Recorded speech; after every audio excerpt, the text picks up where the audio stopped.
It's Tuesday, the 9th of December. Hello, and welcome to Flipside Late.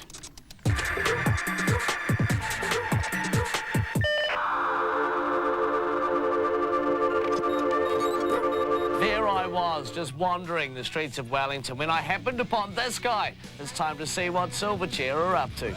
Moana Maniapoto is up to plenty. This highly successful Kiwi musician is up against the best songwriters in the world, and you can help her win. Now, we've got a couple of guests in the studio tonight. One who's responsible for this.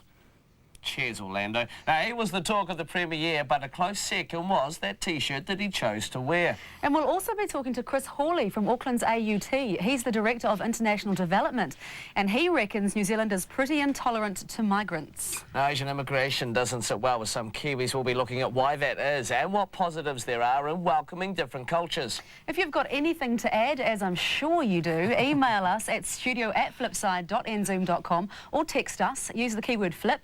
Leave a space, type in your comments and send that off to 2211. It's going to cost you each 50 cents each, including GST. Before all that, it's time for a look at tonight's news headlines. The small film with the big story, Whale Rider, has become the much-anticipated film celeb at this year's New Zealand Film Awards. Nikki Caro's lauded film won a Santa sack of categories, including Best Picture, Best Director and Best Actress for the beautiful and talented Keisha Castle-Hughes. The film's success is fueling the speculation that it'll be right up there for an Oscar nomination. A groundbreaking claim that the student loan scheme may discriminate against women has been given the nod by the Human Rights Commission. The University Students Association has brought the claim against the system because research shows women take twice as long to pay back their loans. That's because men on average earn more than women, don't give birth and do less unpaid work like looking after family. The claim now goes to Crown Law and then on to mediation. A lesbian lay preacher who wanted to become a minister has had her application rejected by the Presbyterian Church of Aotearoa. Deborah Gordon applied to the church after the church's highest court overturned a decision that barred her from training as a minister. But now the church has said no, and it's refusing to say why. Deborah Gordon says she hasn't been put off by the decision and will be applying again next year. Our Prime Minister is concerned Zimbabweans will suffer more now that Robert Mugabe has pulled out of the Commonwealth. Zimbabwe has been suspended from the group since March amid allegations of election corruption and persecution. But yesterday, Mugabe pulled the plug completely when he learned the suspension would be indefinite. While Helen Clark reckons the move will hurt the people of the country, she doesn't think Mugabe's decision will be a disaster for the Commonwealth. A decrepit movie theatre has collapsed into a school in downtown Toronto, Canada, killing one person and injuring 14 others. The victim was an adult man, but it's not known whether he was a demolition worker or part of the language school. The theatre was about to be demoed after closing in September. Rescue workers with dogs have been searching for other survivors. And hundreds of thousands of people have crowded the streets of London for the biggest sporting parade in English history. 750,000 people came to see Johnny Wilkinson and his merry band of rugby revellers brandish their world domination. Fans went so far as to say the celebration meant even more than England's victory parade for the Soccer World Cup in 1966. Yes, well, good on them. Right, time for you to have a say. A 15-year-old Nelson girl in the care of child, youth and family has been found working in a strip club in the town. Now, as you can imagine, her father is outraged, but police can't do anything about it because there is no minimum age for strippers. Maybe that's fine. Maybe anyone should be allowed to strip. What do you think, though? Should there be a legal minimum age limit? That is the question. Flipside.nzoom.com if you want to vote online, or of course you can text in your vote. Use the keyword FS poll as seen here. You leave a space and then you type yes or no, and you send those off to 2211. Go on, do it. And you can see what the results of the poll are on the Flipside website after midday tomorrow. Well, if you're talking about the T-shirt to have, it's got to be the famous I Love NZ shirt. Now, it was worn totally without bribery by celebrities who may or may not have been greasing up the locals. Now, with us is Dan Buckley from Huffer, who is responsible for that shirt. Dan, how you doing, buddy? I'm good, thanks. Very simple shirt, very effective. How did you feel after you saw Orlando wearing that? Well, that was pretty cool. It was, a nice thing, eh? A good gesture from him. Obviously, I know, was pretty stoked and enthusiastic about wearing it. So as you would be, being the designer and all that. Oh no, he was. He was stoked to wear it. Yeah, wasn't he? Maybe he was very he was on the catwalk going, oh. I was looking around for mine before, but I wanted to know, you know, in the celebrities, because I think Chris Martin from Coldplay was wearing one as well, and Orlando. Yeah. Do you give them to them, or do they source them themselves? Yeah, the Orlando thing. I think he might have bought that. I'm not. Good sign. Yeah, possible. This friend of my business partner Steve, this guy Jacob, who's from Wellington, he's friends with Orlando, and I think he maybe might have given him one a couple of years, given him that T-shirt perhaps. But the dude from Coldplay, Chris, yeah, a friend of mine, Ian, used to work at Pavement magazine, and he helped with that shoot and gave him that T-shirt. So that was pretty. Boom. Yeah. And it is very, very cool to see those people wearing those shirts. I read in the paper last week too, Dan, that you might not be making any more. Is that true or is it false? I don't know. I think so, perhaps, yeah. Would you change the design, or would you bring out the same one? There'd be a big market for it, mate. People are knocking on your door asking for them. Yeah, exactly. Who knows? Okay. Hey, how cool... Yeah. No, well, how cool it is to have people doing that for you, matey. Yeah, for sure. I know, it's so exciting, very exciting. I'm very proud and honoured that he decided to do, you know, wear a T-shirt. Good on you, mate. Yeah. Thank you. Thanks. Wow, there's a big difference between Western-style tattoo and the art of traditional Māori moko. A song about those differences has taken Moana Maniapoto to the finals of the International Songwriting Competition. Vanessa talked to Moana about her music, her travels and her new DVD, Live and Proud, which is released this week. E praticamente si chiamano Moana and the Mo Hunter. It was very funny going into Italian television studios. For one thing, the whole crew are all lying around on the couches smoking, so that was a crack up for us. It's so goddamn noisy, you wouldn't believe it, with everyone jabbering away, but they're really onto it.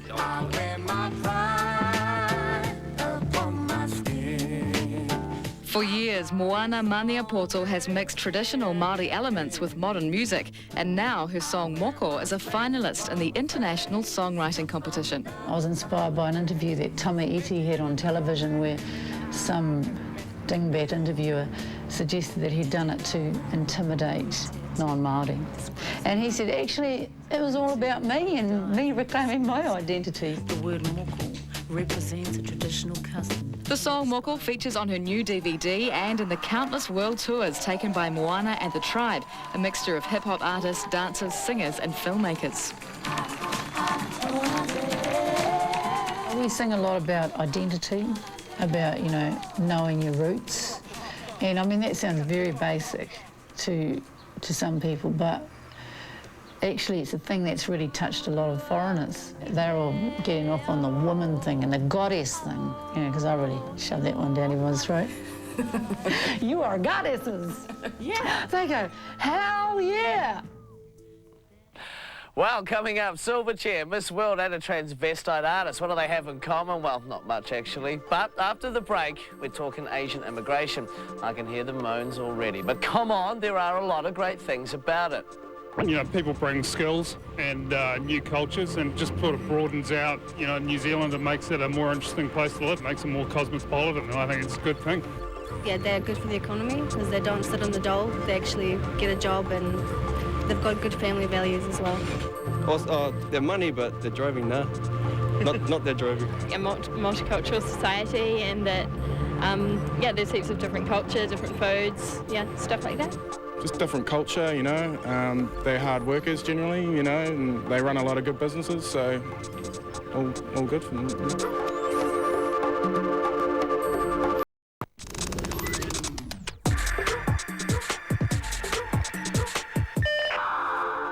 Hey, welcome back. As a country, we pride ourselves on being a great big melting pot.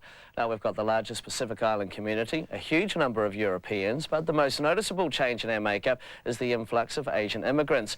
All this new blood has brought out an ugly side in some New Zealanders. Now, Chris Hawley is the Director International Development at Auckland's AUT, and he looks after the relationship between Asians and the AUT. Welcome, Chris. Thank you for coming in.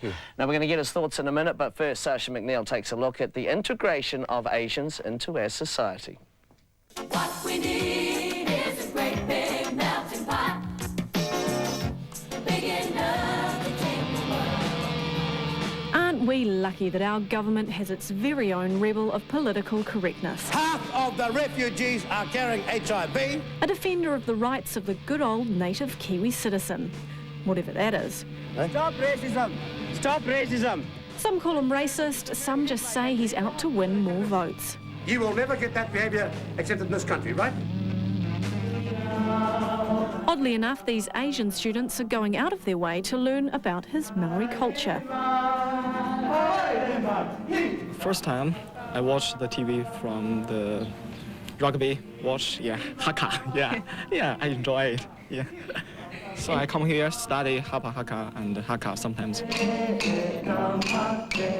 They live a long way from their home countries and they're trying to fit into ours. I'm really interested in Maori culture because they have a long, not so long, but they have history, and then some of them it's a bit similar to our culture. One woman who's seen the impact of migrants on our country is Ella Henry, the head of Maori at Auckland's Unitec.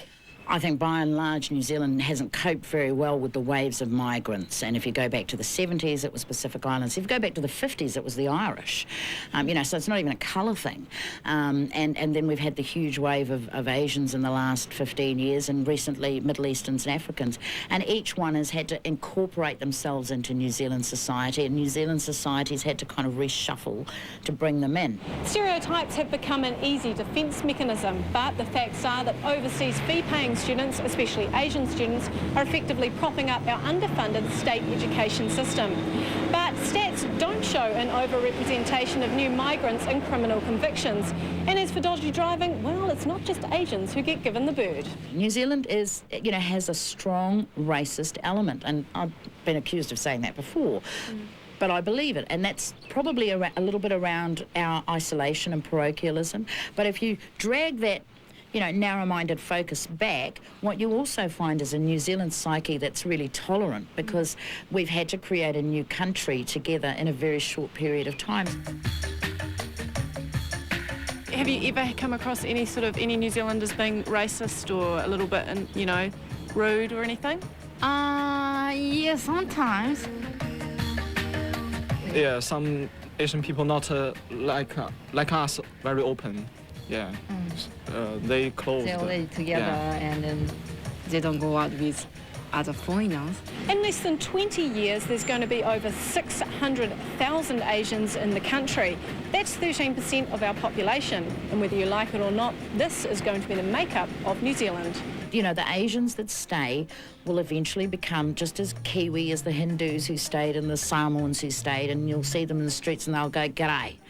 And that's part of who and what we are as New Zealanders. It's what makes us unique and distinctive. Well, some very wise words there from Ella, and now some more wise words. Chris, do you think we integrate well? I would say on a scale of 1 to 10, about 7. Right, so there's a bit of work to do. Absolutely. Why do you think we don't handle the situation very well? Well, I think the comments you've just heard, I'd reflect the same sort of views.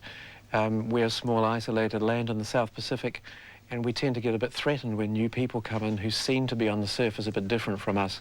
But they came to New Zealand for the same reasons as our ancestors, for a better life for their children and their families. Do we have to do more as a country, or does the Asian community have to perhaps be a bit more willing and open? Because sometimes people will say that, it feels like they just live their own world in New Zealand. Well, that's true. Some people do. Some people try hard to fit into a new country, some do not. But I'd turn it around the other way. Go to London, go to Sydney, and what do you see when you look for New Zealanders? You go to King's Cross in Sydney, or Bondi Beach. You go to London to Earl's Court, where all the Australians and New Zealanders hang out. In fact, the English call it Kangaroo Valley. Right. So that's a tendency. When you go to another country, you tend to be more comfortable with people like yourself. And it takes time. It takes a generation for people to adjust, to learn the language, to be comfortable in the same things. What do you think we are worried about as a country then? With Asian immigration? What do you think I don't fear is understand that it. we have? I don't understand it, because to me it's exciting. But I suppose people feel this is something different, and I think there's a sort of colonial baggage, perhaps from the 19th century era still, that people from Asia maybe are threatening to us because they're very different, because they come this time too as hard-working people, often with money, so they're not coming in poor. They're Right. coming in and challenging the middle class of New Zealand immediately with money, with jobs, with businesses, and maybe that makes some of us uncomfortable. How much of a barrier is the language? It's a barrier for some and it's not for others. I mean, there are people who come to this country who will never learn very good English. There's other people who come with nothing and very shortly learn to speak English very well, and there's a lot of people in between. It's a time thing. It takes a generation. Part of your job is going overseas, selling New Zealand to the Asian communities. What do they think of us? Yeah, here's some truth. I think I travel a lot in Asia, and my feeling is that most people have a very good image of this country, perhaps more than we deserve. But there is some concern, and they certainly report in the media critical things. If there's any attacks on Asian people, on Chinese people, that certainly gets in the media there. I was asked the other day in Hong Kong by someone, do New Zealanders not like Asian people? Right, how do you respond to something like that? Just as I've said to you, Right. I think most people are tolerant and see the value of being in a multiracial, multicultural society in the South Pacific. But some don't, and it's a democracy and people have the right to express those views, unfortunately. Do you think we will overcome this situation? Of course we will, and not only will we, but we must. It's essential. You know, the 21st century is going to be dominated more and more by our Asian neighbours. We need to get on with each other and respect and learn to enjoy each other. Chris, thank you so much. You're welcome. Coming up, you can't get much more lady in red than Krista Berg's daughter. Wonder if they played that song when she was crowned Miss World. And just because it's a live best-of album doesn't mean it's the end for these guys.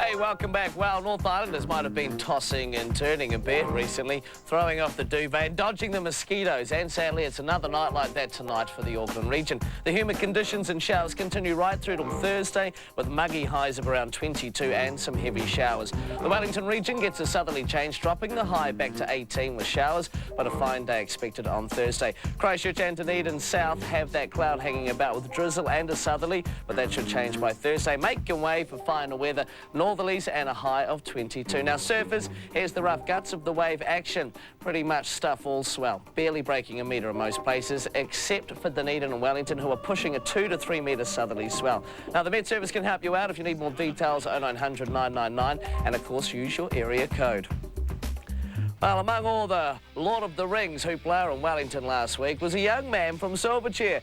Now, he just couldn't resist coming back to New Zealand purely for pleasure, and why not? Unfortunately for him, though, I heard he was in town and I hunted him down.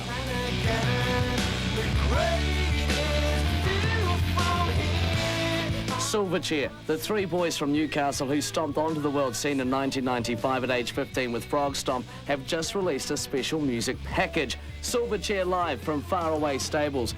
Bassist Chris was spotted in Wellington during the Lord of the Rings premiere, so I grabbed him and asked if this was the end of the road for the band. Are you sure this isn't going to be your last? I'm nervous. No. Because it's big, you know. I mean, this is like the life and times of Silverchair. You know? This doesn't mean it's going to be the last thing. Silverchair, like any band, have had their share of dramas, with lead singer Daniel Johns getting ill, but now happily in love with Natalie Imbruglia. And, by the way, looking a lot healthier. The boys have 4 albums under their belt, but they are still forever looking for that mistake. What's it like sitting back watching a performance? Do you critique yourself? No, it was actually quite strange because it just has such a real feel about it when you were sitting in the little theatre watching it. And I was almost nervous myself, just like, don't make a mistake, mate. You do not. So, Mate, you don't make mistakes, man. What are you talking about?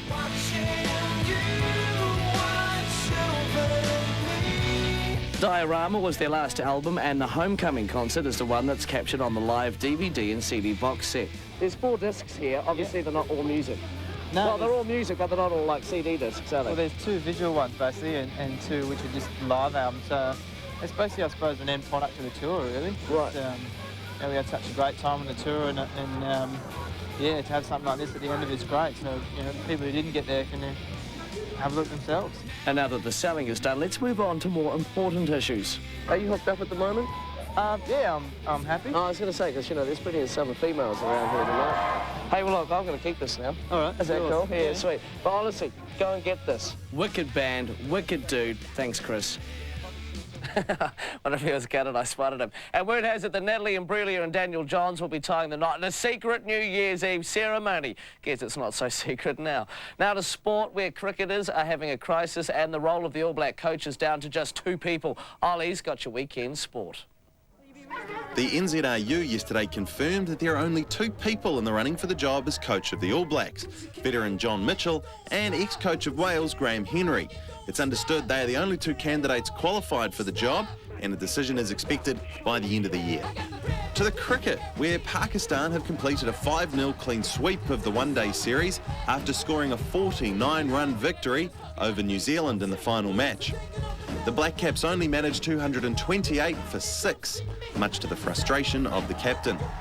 Following this loss, the team received more bad news after the announcement fast bowler Shane Bond will be out of action for the next couple of months due to a stress fracture to his back he received last May. Batsman Nathan Astle is also out of contention for the 2-test series against Pakistan in Hamilton this Friday due to injury. 2 of the biggest names in tennis will square off in exhibitions in Auckland and Christchurch this February. The matches, featuring former Wimbledon champions John McEnroe and Pat Cash, were confirmed yesterday.